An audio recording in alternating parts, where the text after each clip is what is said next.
Welcome to the show today, guys. Thank you for tuning in. We have a special guest today in studio, my friend Jonathan Keller, the president of California Family Council, joins us today, formerly the executive director of Right to Life of Central California and a longtime apologist and contender and ambassador for the preborn in a state where we need far more of him. And we're going to talk about what California Family Council is up to, what we need to be doing in the state of California as lovers of life and liberty, and hopefully lovers of Jesus, who is the giver of life, to contend for these things in the public square. So enjoy this conversation as we discuss the aspects of the culture of death in California and what we can do about them. Buckle up. I'm Seth Gruber, and this is UnAborted.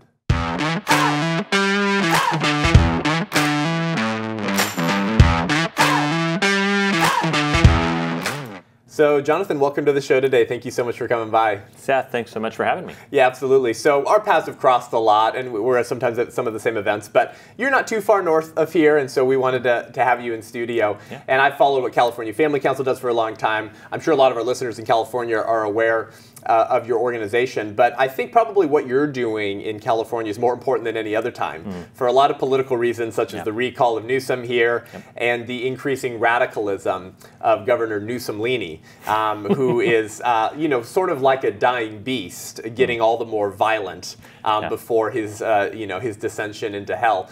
So tell us a little bit first about yourself, your background, how you got involved in the pro-life movement in the political square, and then I want to talk about, kind of the state of California. But why do you care so much about this, huh? You're just another Republican rube who wants to make a war on women, I guess? Yeah. Just another cishet white male who wants to control women's bodies. Right, exactly.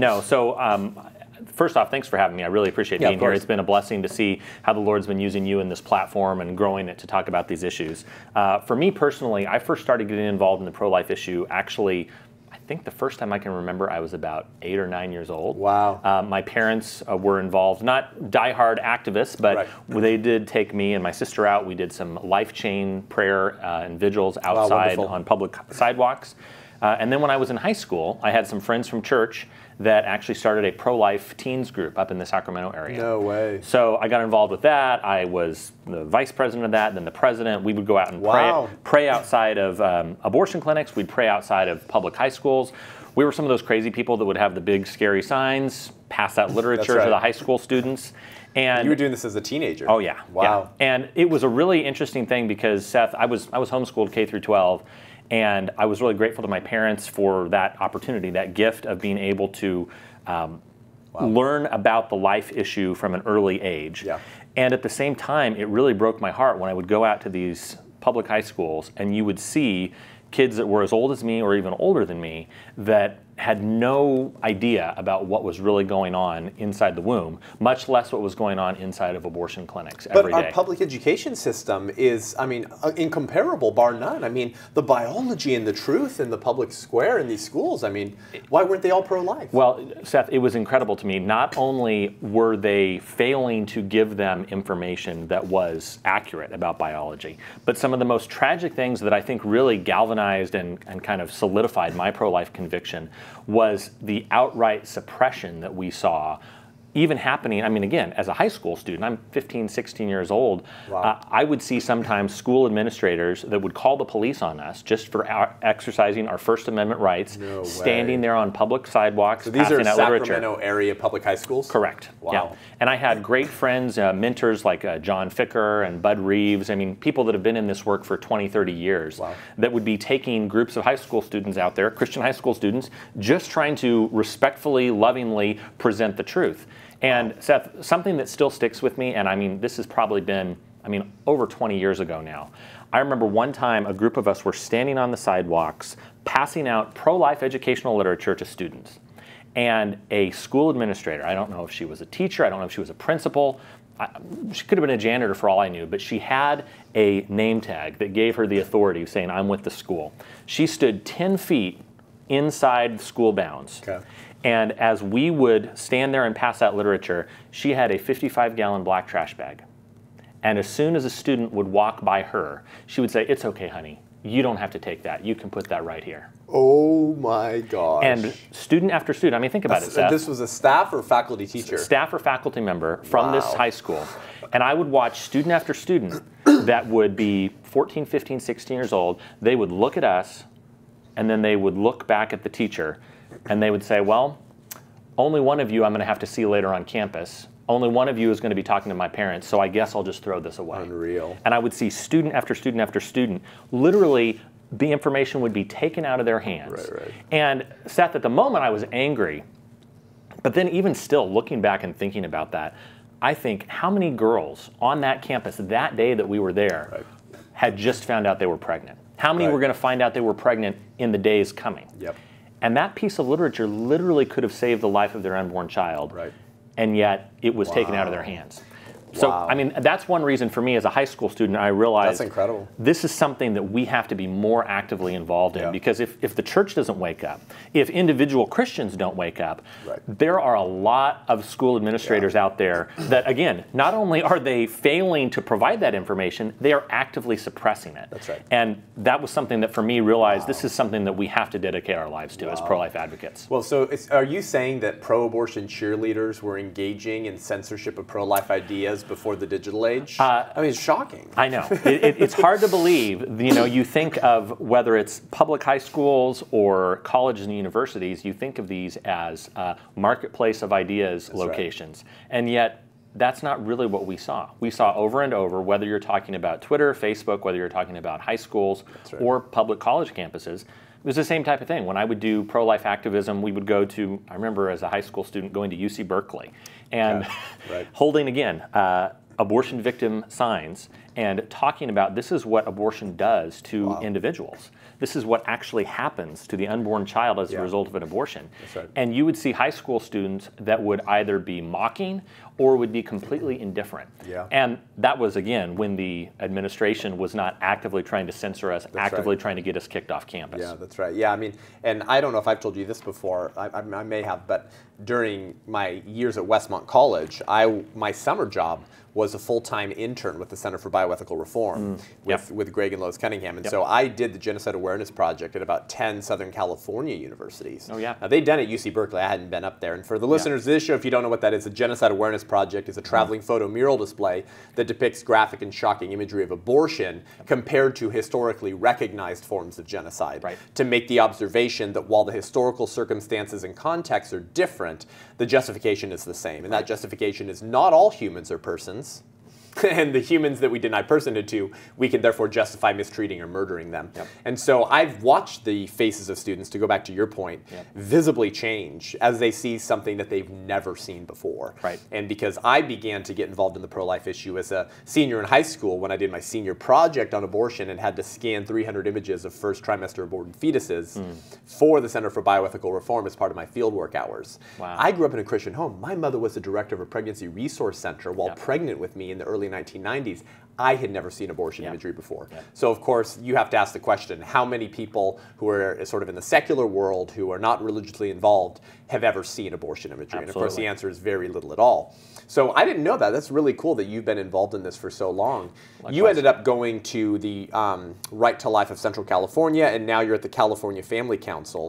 You talked about the church, and you talked about how you and your friends were filling in a gap, a void that the church had created by abdicating the public square, by refusing to engage the culture with their ideas on behalf of preborn neighbors who can't engage themselves. I think that's so much of what you do and what California Family Council does today is you're filling in that void still, because the pulpit is silent, the watchmen are not watchmen anymore. And so the people and the sheep are suffering because wolves are getting into the gate. They're attacking the sheep. They're attacking the culture, and the shepherds aren't doing anything to defend them. So tell us a little bit about what you're doing at California Family Council. What's the organization's mission? And then we can talk about how important it is for this moment. Absolutely. So the organization, we're one of 40 state-based family policy councils around the country. We work closely with Alliance Defending Freedom, Focus on the Family, Susan B. Anthony List, Family Research Council. And we are very blessed in getting to kind of serve as kind of hands and feet, eyes and ears for some of those national groups. But at the same time, we're also totally independent. So our official mission is advancing God's design for life, family, and liberty. So you're a theocrat. That's right. Through California's church, capital, and culture. Wonderful. And I think it's so important. Those three issues, obviously, for me and the topic of this show is the life issue, obviously, but we also care deeply about family, God's design for the family, for gender and marriage, and for religious liberty. I mean, it's all tied together. And really, we talk about those three spheres, the capital, the church, and the culture. There's a lot of people that say, oh, well, come on, politics is, just downstream from culture. Other people say, well, really, culture is downstream from politics. They go back and forth. I think it is kind of true in a sense. There's a stream, but I like it's more of really like a lake or a pond. And whatever influences one is going to influence the other. If you dump in a whole bunch of pollution and crap into one side of the pond, eventually it's going to make its way throughout the entire ecosystem. That's right. And that's essentially, unfortunately, what we've seen happen. In the past, Seth, and I have a lot of friends, I know you do too, we have a lot of friends who are pastors who are faithful, bold warriors who are fighting on the walls of culture. But there are many others that I think have gotten overwhelmed, or they've bought into this idea that God does not have sphere sovereignty over all these areas of culture. That's right. They think, well, look, I just need to focus on my one little area here, the church, but the capital, the culture, those things, I don't need to worry about those. That's right. And I know you know him well, but the Dutch theologian Abraham Kuyper, he had this incredible statement. He said, look, there's not a single square inch of creation over which Jesus Christ is not sovereign. Every single inch, he screams mine. That's exactly. Right, And I think for me, it really goes back to part of the reason why I think it's so important we're involved in this, and part of the work we do at California Family Council, is it's not just enough that we are trying to help the people that are inside our church buildings on Sunday mornings to follow Jesus and live as good Christians. That's very important, don't get me wrong, and there's a role for that. But if you go back to the Great Commission, before Jesus says, go therefore and make all disciples, he says, all authority in heaven and on earth has been given to me. That's right. And I remember I preached a sermon on this one time at my church on the Great Commission, and it was titled, Jesus' Authority, Our Responsibility. I mean, Seth, imagine what it would be like if you had a police officer who was standing there. He had been through the police academy, he'd been fully trained, he had a sidearm, he had a badge, he had his uniform on. He's standing right there, and someone walks up and throws you out of your car and carjacks you with your wife and your children in the back seat. And the police officer stands there and does nothing. And you run up to him and he says, this man is stealing my car. Help, help. Oh, I'm sorry. I'm not really political. I don't want to get involved. This seems like a contentious issue. That's right. There could be different concerns about equity that are involved. Maybe this person has some needs that haven't been met. We really need to love this person before we can address the sin that's going on. That's right. That's right.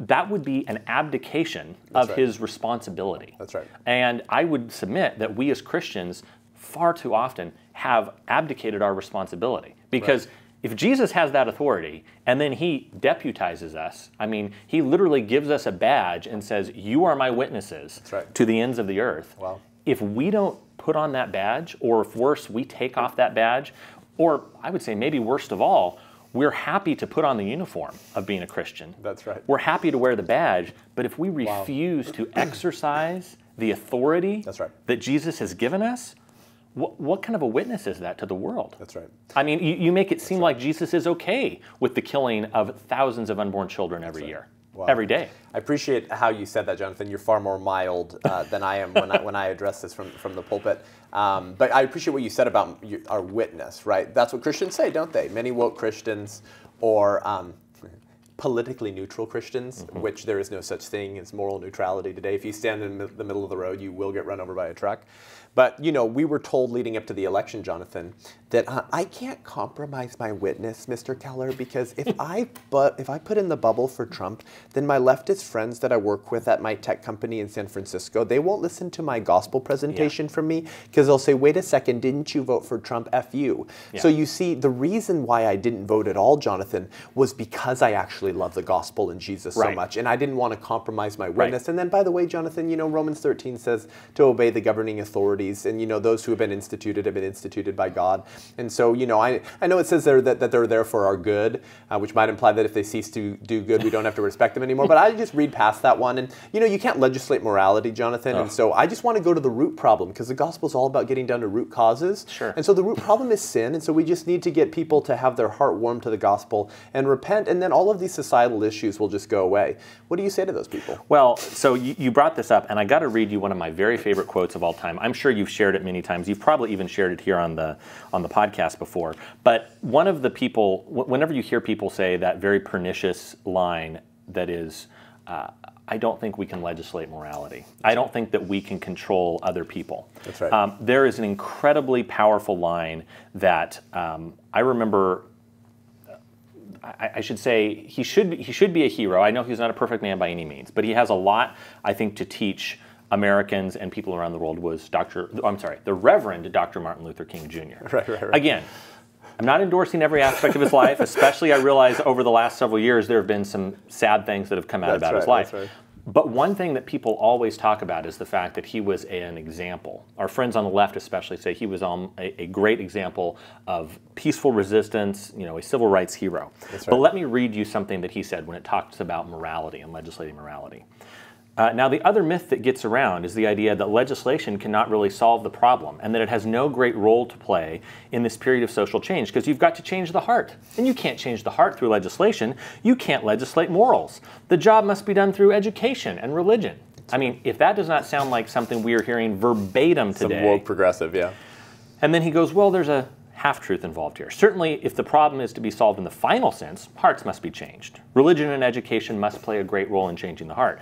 But we must go on to say that it's true that while morality cannot be legislated, behavior can be regulated. That's right. It may be true that the law cannot change the heart, but it can restrain the heartless. And then the money quote, it may be true that the law cannot make a man love me, but it can keep him from lynching me, and I think that's pretty important also. That's right, yep. And anytime I hear a pastor or a faith leader or even just a business leader, a layperson says, look, I think that we need to be focusing on just changing hearts and minds. We absolutely have to change hearts and minds, as Reverend Dr. King said. That's right. But if that's where we stop, if we don't realize that there is a role and a mandate that Christians have to engage and to save lives wherever possible, however possible, we're literally leaving a huge part of our toolbox on the sidelines. That's right.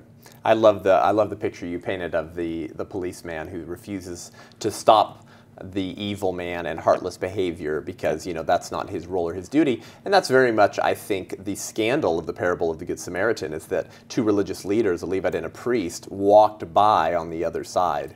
Not when they could have stopped a crime, but when they could have saved a man who was the victim of a crime before he died. Because they were on their way to their synagogue and they had to preach their sermon. They were busy with spiritual heart of the matter issues to change the heart rather than restrain the heartless. And so I appreciate that, Jonathan. I think that was a beautiful rabbit trail for our listeners because so many people who listen to this show, Jonathan, they care about life and liberty, and they've sort of been awakened to the emotional urgency of the time that we're in, especially to contend for life. But most of the people in their communities that they do life with, and many of them are Christians, believe the type of silly statements that I was sort of mocking when I said them. But they live by those and they firmly believe those. And so I think the question for us is what Dietrich Bonhoeffer posed shortly before his death when he said that the question for a responsible man to ask is not how he is to extricate himself heroically from the affair, but how the coming generation shall continue to live. You see, it's not about us. It's not about you. It's about those that you can protect, those that you can love, and it's about what type of rights, civilization, and culture you're going to hand to your children. That's right. If you don't want your children to be persecuted for their faith, then maybe you should do something about the state of affairs as they are now and be a steward of what God has given you. And I think Jesus talks about stewardship with some very colorful language in Scripture, meaning that the man who buried the talent and did nothing with it, God says we're going to throw him out into utter darkness where there'll be weeping and gnashing of teeth. That's some colorful language. Well, and Seth, it's so interesting in that parable, literally, what is the reward? It's not just more money. It's actually cities that they're put in charge of. It's more authority. And I think that's something that I knew you wanted to create a theocracy, Jonathan.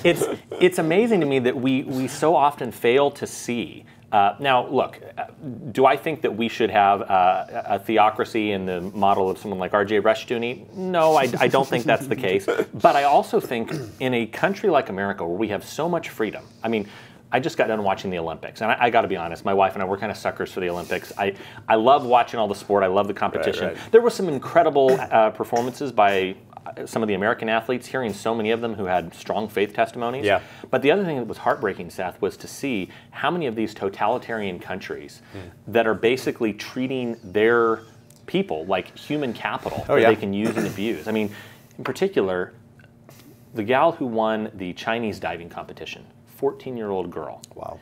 And my wife and I were watching. She was incredible. She got two of her dives. She got 7 perfect 10s. It was an amazing performance. And yet, we're looking in her eyes, and there was this deadness and this sorrow in this 14-year-old girl's eyes. And the people who are talking say, well, we don't know very much about her, but we know that she started competing because her mom is very sick and requires constant medication, so she had to go and start competing. And I'm thinking, that's a great cover story, but you think of how why did she have to do that? all these totalitarian regimes are holding people hostage. That's right.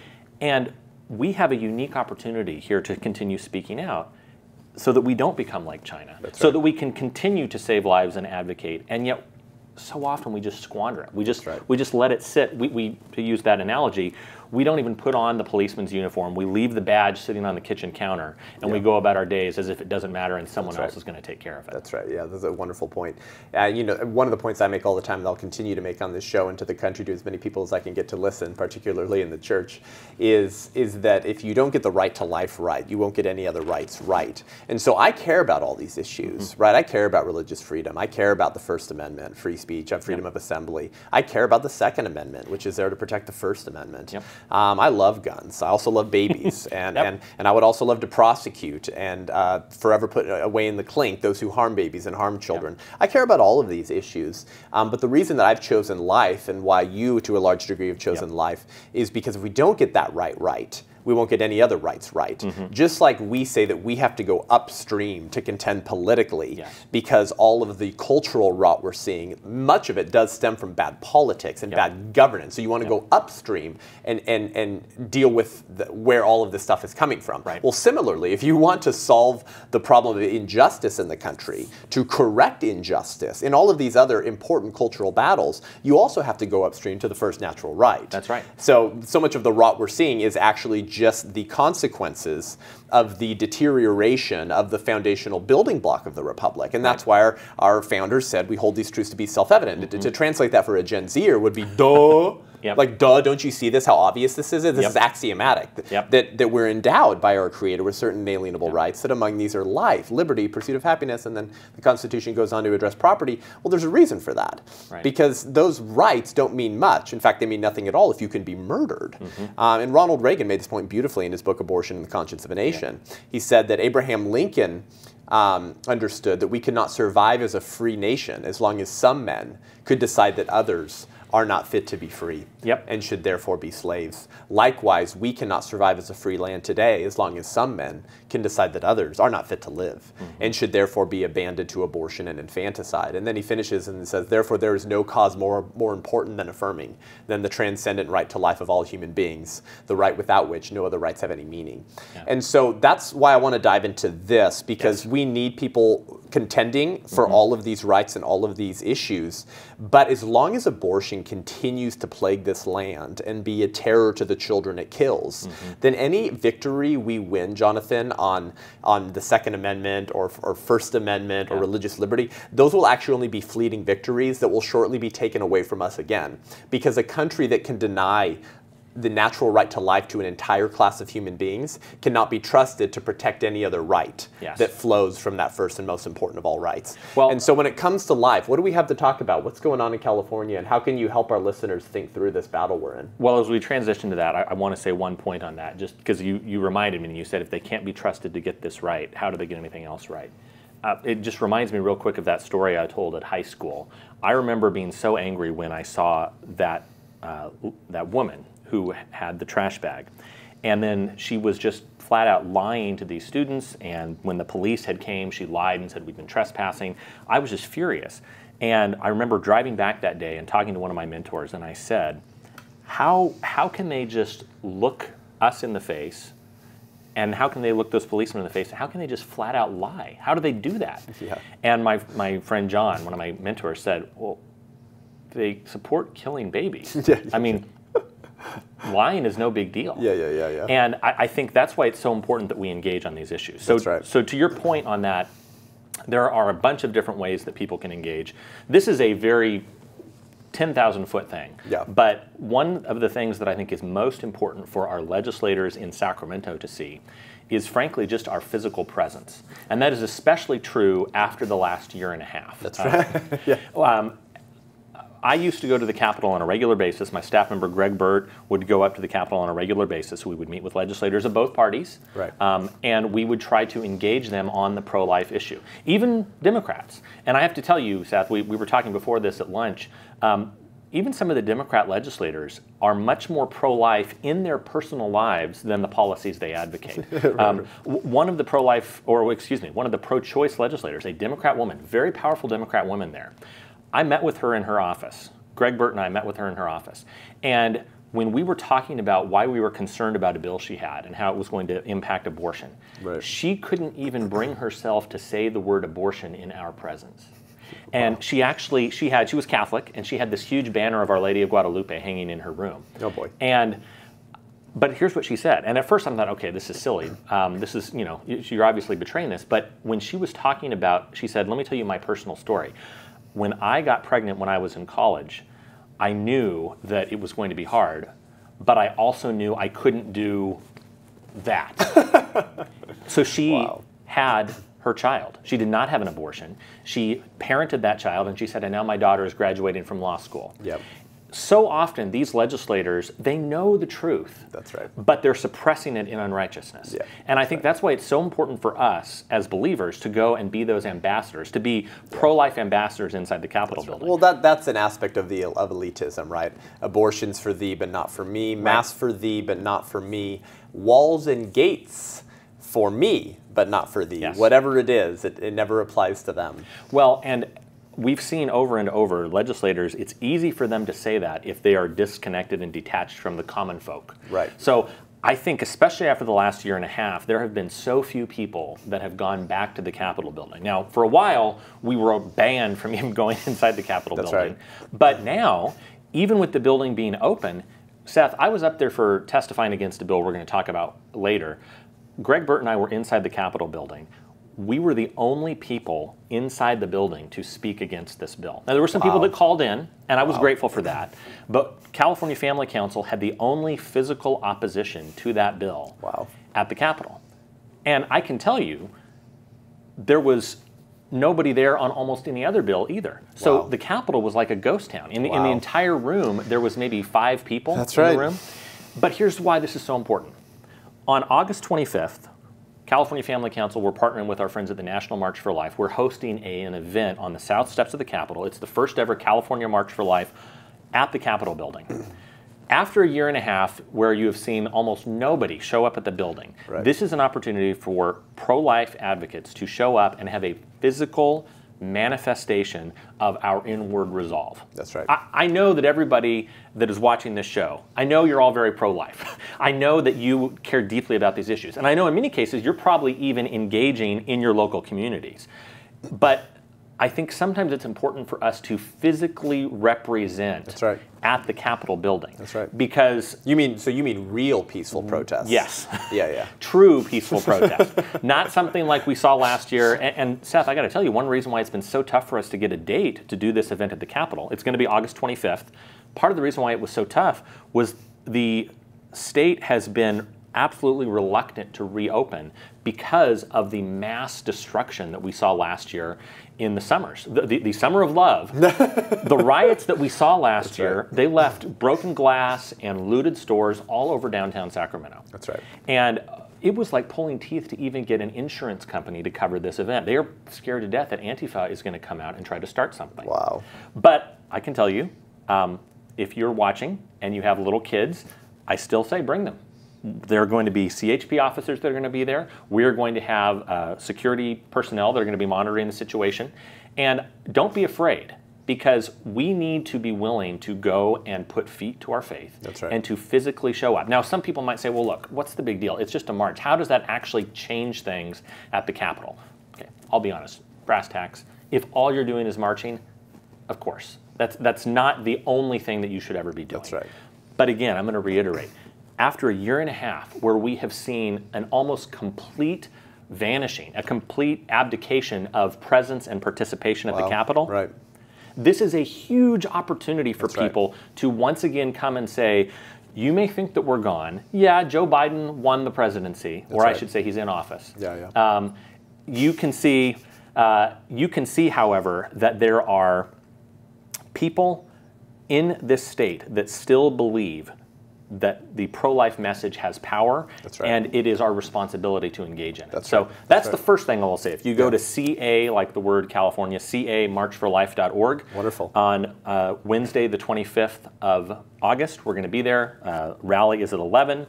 March is at 12. We're going to be live streaming it if you can't be there. So just go to the website. You'll be able to watch it live stream if you can't be there in person. Awesome. But that's number one. Yes, wonderful. You guys show up to that if you're in California. Try to make the trip August 25th, CaliforniaFamilyCouncil.org, or is there a website for the march? Say it again. Yes, it's CA, like the words California, camarchforlife.org. Wonderful. And again, you'll be able to find out lots there. You can also go to our website, of course, CaliforniaFamily.org. And right there at the top, you'll see 2021 March for Life. And it's important because it helps develop momentum. Yes. At a time where the conservative movement and the pro-life movement is in desperate need of momentum. Right. Because a lot of people are disgruntled with the political process. And so we need to engage with the people who are frustrated, who want to see change. Yes. And giving them something to do, to say we can change, we can turn things around. Right. And the recall of Governor Newsom-Leaney, who tried to smear the entire recall campaign, if you recall, is being run by a bunch of white racists and white nationalists, whatever that means. Meaning, my melanin is more white, and I believe that America's interests should go first. Yeah, I guess I'm a white nationalist. I'm not. But anyways, this actual communist Marxist, who's just a white Obama, and is kind of, obviously about as radical, if not more. So radical that Jerry Brown was vetoing bills that on abortion that Newsom was pushing. So we're going to try to recall Governor Newsom. So much of what you're doing is important in this moment to try to get a different leader in there, and then hopefully reelected, because it'll only be for a year. But what are some of the bills that have come down the pike in California that we should be aware of? Sure. As just a reason and just a reminder for you guys of how radical things are in California, and how important it is for you to engage your friends, families, and your local community to recall Newsom on September 14th, but also to say Larry Elder in the bubble. So give us a 40,000-foot view of the type of radicalism that's now become par for the course in California legislators. So I want to reiterate to people, if you go to our website, CaliforniaFamily.org, again, CaliforniaFamily.org, if you look there, there's a button that says Take Action. It takes you to our entire bill list where you can read all the different legislation. I'm not going to give you all of them because, like we said, there's a bunch of different issues we deal with. But just on the life issue, it's kind of amazing how many bills, Seth, have come out this year that are directly targeted at pro-life advocates. And last year, because of COVID, we saw a compressed session. Almost all the bills that had been in process were scuttled, and they really did almost nothing last year. But they've come back with a vengeance this year. So just a couple of them. Number one, let me go back here, let's see. The one that you asked about actually when we were at lunch, number one is no harassing speech at vaccination sites. This is SB 742. Essentially what this does is it tries to paint protesters with the same lens that they use to paint like the Westboro Baptist Church. If you read the bill language, they literally say, well, look, there's existing law that says you can't protest outside of a soldier's funeral. So as a result, we need to now say that you can't protest outside a vaccination site. I don't think that's remotely comparable. But on top of that, Seth, some people might even say, look, and I know pro-lifers, Christians have different opinions on, the COVID vaccines and other things like that. Some person might say, well, look, I got the vaccine. I don't have a big deal with vaccinations. Why should I care about this bill? Well, guess what type of healthcare clinic also does vaccinations at nearly every site in California? Planned Parenthood. And notice, it doesn't say specifically in this bill the COVID-19 vaccine. That's the way that they're trying to slide it under the radar. But the HPV vaccine is given at most abortion clinics across the state of California. If this bill went into effect, it would effectively mean that for an hour before the clinic opens to an hour after it closes, there could be no protesting, no harassing of someone if they are on their way there to the clinic. Now, what does harassing mean? It means showing a sign within 100 feet of the location. Because speech is violence, right? Yeah. It means approaching someone within 30 feet to hand them a piece of literature. Now, Seth, they've tried to limit this and say, oh, well, we really just want to talk about the vaccination issue. So if you have another issue you want to talk about, that's okay. Number one, constitutionally, that is content-based discrimination. You're saying we're going to limit this to only this one type of speech. All the other speech is fine, but this type of speech we're going to restrict. Right. There's no way that they're going to be able to police that. And it's going to open them up. All they have to do is next year pass another law and just slide in, oh, and by the way, we're removing that exemption, so it's any type of speech. Right. This could very easily outlaw sidewalk counseling. Oh, it would turn us into Canada. Exactly. Yeah. At every single location. And that includes whether you're doing something that is like peaceful prayer, like 40 Days for Life. That includes whether you're doing something like the Great Love Life campaign. Right. Any sort of presence outside of an abortion clinic could be targeted by this bill. Wow. So that's number one. Because they know that when Christians show up in mass outside of abortion centers, abortion appointments decrease. Correct. And former abortion workers have left the industry, and time and again, they've told 40 Days for Life and sidewalk counseling organizations that when Christians were doing regular prayer campaigns and engaging women before they went in, sometimes it was an upwards of a 50 to 75% no-show for abortion appointments. They know this, and so they don't really care about choice, because if they cared about choice, they'd care about informed choice. Yes. So, guys, that's important. This would turn us into Canada. You'll get arrested on a public sidewalk outside of an abortion center in Canada if you're trying to do sidewalk counseling. This would lead to thousands of more murdered unborn children and continued mass ignorance of the society regarding the humanity of the child. And Seth, how many times have we talked to women that are post-abortive and that are racked with guilt and filled with shame and sorrow and regret? And even after, I mean, we've talked to women who have since given their life to Christ, and they've experienced that forgiveness and that hope, and yet there's still that twinge of guilt. And I've heard them say over and over and over, I just wish that someone would have been there that day. If anyone, if one person would have been there, I would have turned around. This bill would directly take aim at those people that are trying to stand in the gap in that last few moments of possible interceding for the cause of life. That's right, yeah. The other way that it targets pregnancy care center, sidewalk counselor workers, the other bill that targets them is AB 1356. AB 1356. Yes. And again, if you go to californiafamily.org, you can find at the top, the Take Action button. You'll see all these bills. You don't have to remember every one of them. Believe me, this is why I got my iPad. I don't remember all the numbers either. So AB 1356, this one essentially increases penalties for photographing and videoing abortion workers. Now, let me be honest. I don't like the idea of filming directly abortion clinic workers for the purpose of stalking them, intimidating them, harassing them. Sure. I don't think abortion workers should be targets of violence or intimidation or harassment. I agree with that. So if any Democrat lawmakers are watching, I agree with you on that.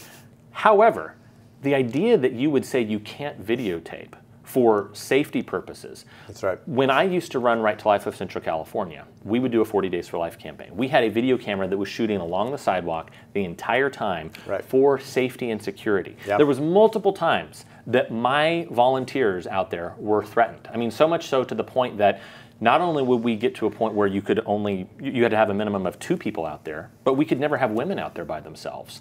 Because the homeless people that would wander up, or the angry, just random people walking around, could be violent and dangerous. We had one woman that tried to attack one of my male staff members and tried to steal the video camera while it was filming her.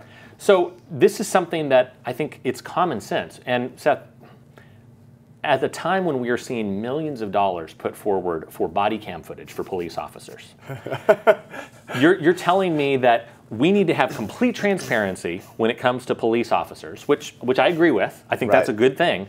But there's this one area of our society where, no, there shouldn't be any cameras there. That's right. God forbid that we would have video outside of the killing centers. That's right. That's well put. Yeah. We need to have footage on those systemically racist police officers who are protectors of the law in the rare circumstance that they violate the law. But God forbid we have cameras put in place for the violators of the law who will attack peaceful protesters. Because then we might have to prosecute the people who agree with us politically. And then, we might have to admit that there's a violent streak. not just in the womb, but outside of the womb in the pro-abortion movement. That's 100% true. And the final thing that I want to say, final bill, and again, there's a bunch more, but for sake of time, this final bill is SB 245. And this is actually the one... This is from the pit of hell. This is, I think, the one that is the most crucial because it has the biggest long-lasting effect. Yeah. And this is our primary call to action when we're going to be there at the March for Life in Sacramento. We're going to be trying to meet with legislators if possible. We're going to be reaching out and contacting them. And I realize it's an incredible long shot, but we are going to be even contacting Governor Newsom and asking him to veto this bill. I don't think it's very likely, but I hope that whether it's Governor Newsom or if he is recalled, and if this bill is not signed by the time he's out of office, I hope that whoever the next governor is will veto this bill. Immediately, yeah. So SB 245 builds on some unconstitutional work, surprise, surprise, that the state of California tried back in 2014. I'm sure some of your listeners are familiar. There was an attempt by the Department of Managed Healthcare to say every plan for health insurance in the state of California had to provide abortion coverage. Yep. That's a violation of the Weldon Amendment. Right. That is against federal law to say every single plan has to cover it. Including churches. Every church in the state of California. Yeah. Every, like California Family Council. This is part of the reason why our organization, we don't offer health insurance to our employees. Right. My wife and I are on a Christian health sharing plan. Yep, And as are we. Part of the reason for that is that every health insurance plan in the state of California now, by, I won't say law, by regulation, in contradiction of law, every plan has to offer abortion coverage. Yep, and that's our friend Pastor Jack Hibbs from Calvary Chapel Chino Hills. Church is still wrapped up in a lawsuit over this. Absolutely. And I'm so grateful for these brave churches that have taken on this fight. And I'm excited to hopefully see, thanks to some of the judges appointed by President Trump, there may be some positive resolution for this in the coming months and years. But in the meantime, California has said, you know what? Mandating abortion coverage? Come on, that's easy. You know, that's table stakes. Yeah. How can we increase this in 2021? What can we do to up the ante a little bit? Wow. And what they've now decided, Seth, is that instead of just requiring every health insurance plan offer abortion coverage, they now have to provide abortion free of deductibles, free of copays. Wow. It's completely banned. So just free. Yeah. Free abortion. To charge, it is now banned, if this bill passes, to charge the end user, the woman. Free for the end user, that's exactly. Right. No such thing as a free lunch. But it gives basically a free abortion to any individual who comes in and requests one. Now, two things. Number one, we know, I mean, you talked about Ronald Reagan, you know, if you want to get more of something, you subsidize it. That's right. If you, we've seen friends like, I'm not sure if you've interviewed him before, but Dr. Michael New from the Charlotte Lozier Institute. Yeah, he's wonderful. Fantastic guy. He has done some incredible work on the lives that have been saved as a result of the Hyde Amendment. That's right. I mean, that's an incredibly minor pro-life policy, but it's estimated that it saved maybe as many as 2 million lives. That's right. So imagine on the flip side, if instead of us saying we're not going to pay, imagine if the largest state in the country that already does the largest total number of abortions, we decide instead that we are now going to proactively pay for every single abortion in the state of California through either insurance dollars or through Medi-Cal government health insurance dollars. Wow. To the end user, abortion will now have no cost. So for all the women and girls that are pregnant and find themselves in trouble, and I heard heartbreaking testimony from a woman, a young gal, who said that she got pregnant and her biggest struggle was, how am I going to get the $400 to pay for this abortion? Gosh. And I was sick to my stomach because I'm thinking to myself, on the one hand, I was sick for the life of this child that was lost. But Seth, in a very real sense, how sick and perverted is our society that this woman literally, her biggest concern was not how she was going to care for this unborn child, not who she was going to lovingly place this child with for adoption, but how she was going to scrounge up the money to pay a hitman in a white coat to take the life of this child. That's right. That is how sick our society is. And instead of our legislators saying, obviously the solution to this is to try to bring fathers back into the home, to try to incentivize marriage, to try to provide resources or support, to work with wonderful pregnancy care centers. No, no, no. The answer is to force every single health insurance plan to say, don't worry about it, honey, we'll cover that abortion for you. And so what does that do to the rest of the citizenry and the people who pay their taxes and to insurance plans? Well, already what we are seeing is through the Medi-Cal system, California is one of only a few states in the nation that covers abortion through our tax dollars. So every one of us who pays taxes is already complicit.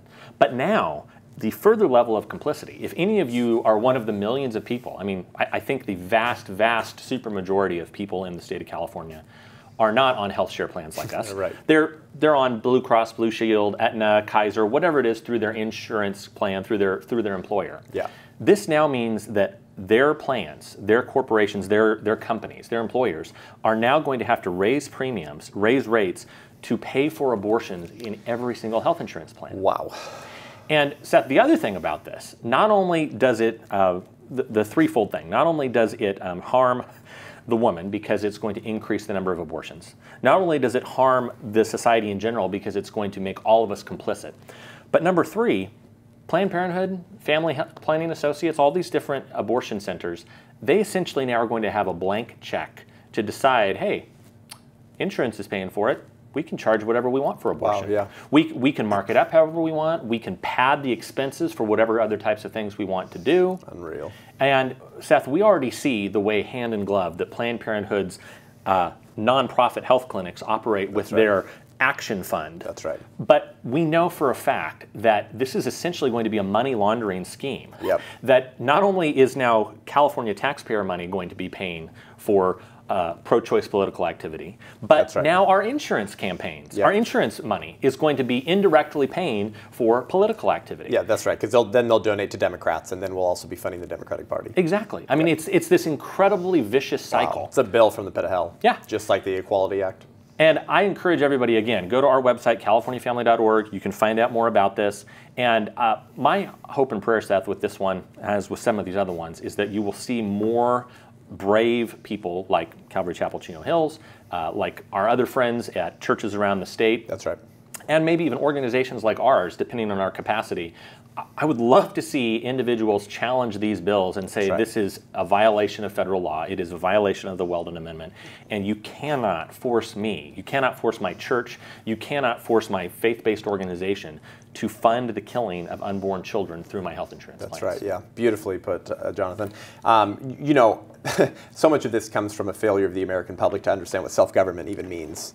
That these people are accountable to us. We are the sovereign in America. And so when we're silent on these things, that silence is consent. We are consenting to the status quo. And we are saying either yes and amen or I don't care. Yep. And when you know, you have a responsibility to do something about it. Proverbs 24 says 11 says, hold back those staggering towards slaughter. And if you say to God, we did not know about this, he made your heart, he sees it, he knows, and he's going to judge man according to what he has done. And so we have a responsibility to engage, and that's particularly true of the bride of Christ and of Christians who've been adopted by the creator of the universe, who entered human history as a fetus and as an unborn child to redeem mankind from their sins. My hope is that we can drive a lot of people out to the Capitol for the march and to protest against these bills. I've told our friend Greg Burt before, and you need to tell him, he hasn't been texting me. Text me anytime you need me to go light up the legislators at the Capitol. And we'll try to get people engaged and up there, because I think people are itching for something to do. Because they finally reach their line. And we need more people reaching their line so that they're disturbed enough to begin acting and contending. So, Jonathan, thank you for coming into the studio today. Thank you for what you're doing. Do you have any final words or call to action for our listeners? I would just reiterate, I know I'm a broken record, but go to our website, californiafamily.org. You, of course, can also find us on Twitter and Facebook. Just search California Family Council on any of those sites. And again, the two big things at the top of our website there is the March for Life. You can go and sign up there, get more information, and then that Take Action page. And there is a button at the top of that as well that says sign up. You can join our email list, get the great emails that you get on a regular basis as well. That's good. And I really, Seth, thank you for having me, because I think it's so important that the pro-life movement in California come together and continue to advocate for these issues.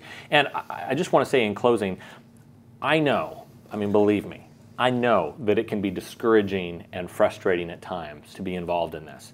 I started full-time with Right to Life Central California in 2003. So I'm looking here now, 18 years of being involved in full-time pro-life ministry. There have been a lot of ups, there's been a lot of downs, but the thing that I think is so important for us to remember, I think we can say it sometimes so often that it sounds like a cliche, right. But may the words of Jesus coming through Holy Scripture never be a cliche. But it says that we will reap a harvest in due time if we do not faint. Amen. And that's my hope and prayer for all of us, especially here in California, that we would continue to persevere and see the day when God would bring an end to abortion, not only in the United States, but even here in California. Well, we're behind enemy lines here, which means that the battle's tougher, but it also means that we're in the strategic position to defeat the enemy. Amen. Because we're in the closest proximity. Jonathan, thanks for coming and joining the show today. Thanks, Seth. Absolutely. Guys, thank you for tuning in today. We really appreciate you tuning in for this important conversation. Go check out California Family Council, californiafamily.org. Get more resources. Go out to the March for Life. I'm going to try to be there depending on my speaking schedule on August 25th. But come and make your voice heard on behalf of those who have none. Thanks so much for joining the show today. Head on over to sethgruber.com, SETHGRUB as in baby boy ER.com to sign up for my newsletter, to see my speaking schedule if you want to hear me speak live and local, or to book me for an event with the very few dates I have left for 2021. Please give the show a rating and review on iTunes, Spotify, YouTube. Let us know what you think. It really helps us reach more people. Until next week, I'm Seth Gruber, and this is UnAborted.